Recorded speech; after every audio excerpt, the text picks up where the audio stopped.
আসসালামু আলাইকুম। আজকে আমাদের প্রিয় উপদেষ্টা আসিফ মাহমুদ একটা কথা বলছে যে জনগণ ক্ষমতার পালাবদল চাইলে 7 জানুয়ারি সরকার পতন হইত। তাইলে সরকার পতন হয়েছে কী কারণে? শুধু কি কোটা আন্দোলনের জন্য সরকার পতন হয়েছে?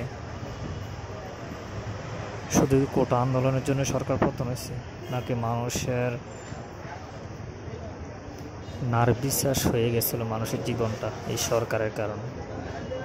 এই জন্য আন্দোলন হয়েছে, সরকার পরিবর্তন হয়েছে।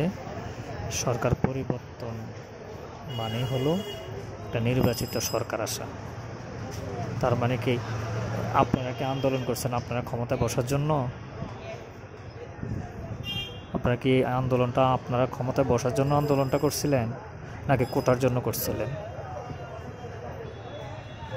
আল্লাহ আপনাদেরকে ওই জায়গায় বসাইছে, হিসাব নিকাশ করে কথা বলবেন।